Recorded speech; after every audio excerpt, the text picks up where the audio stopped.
Hello, and welcome to Your Money 2.0. I'm Thomas Fox, Community Outreach Director of Cambridge Credit Counseling. If you're the parent of a college student or a student yourself, there are some fantastic tax breaks you need to be aware of. However, before we go any further, I want to establish that the following information is for educational purposes only and should not be construed as tax advice. If you think you may be able to benefit from either a tax credit or a deduction, please discuss the matter in greater detail with a tax specialist. The first item I'd like to bring to your attention is the HOPE credit, which generally applies to the tax years of 2008 and earlier. The HOPE credit only applies to the first 2 years of tuition and related expenses for eligible students to taxpayer claims as an exemption. The credit itself is non-refundable, meaning that can reduce your tax liability to zero. However, if the credit is more than your tax, you won't receive the excess funds. Calculation of the credit is dependent on the amount of your income and the amount of your tax. Therefore, the amount of any credit can fluctuate from one taxpayer to the next. In order to qualify for the credit, the eligible individual must have been enrolled as at least a half-time college student in 2009. There is also the Lifetime Learning Credit, which allows parents and students to claim a credit of up to $2,000 for the tax year.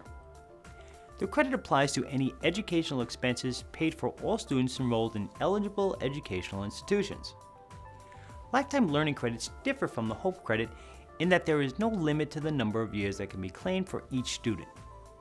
Those who would benefit most from the lifetime learning credit are graduate students or students taking courses for professional development as opposed to those pursuing an undergraduate degree. The American Recovery and Reinvestment Act established a new tax credit which is available beginning in 2009. The American Opportunity Credit modifies the existing HOPE credit for the tax years 2009 and 2010, making the HOPE credit available for a wider range of taxpayers, including those with higher incomes and those who owe no tax.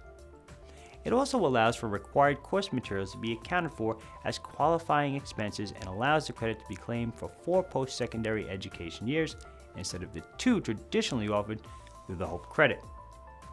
To qualify for the credit, individuals must have a modified adjusted gross income of $80,000 or less, or $160,000 or less for married couples filing a joint return. Even if you don't qualify for any of the credits mentioned here, you may be able to deduct qualified education expenses paid during 2009. Generally, for an eligible student, you can claim the tuition and fees you've paid, as well as other qualified education expenses for higher education. The eligible student can be yourself, your spouse, or a dependent claimed on your tax return. You may also be able to claim certain student activity fees and expenses paid for course-related books, supplies, and equipment, but only if the fees and expenses must be paid as a condition of enrollment or attendance. You may also be able to qualify for a combination of the tax breaks mentioned here if you pay qualified education expenses for more than one student. For instance, you can claim the HOPE or American Opportunity Credit for one student and a Lifetime Learning Credit for another student in the same year. There are many additional tax savings that you may be eligible for, therefore I encourage you to visit the Internal Revenue website to conduct additional research and to talk to your tax preparer. Well, that's it for this edition. As always, we welcome your feedback and ask for your thoughts and suggestions by emailing us at yourmoney2@cambridgecredit.org. Thank you for watching. Until next time, I'm Thomas Fox for Cambridge Credit Counseling.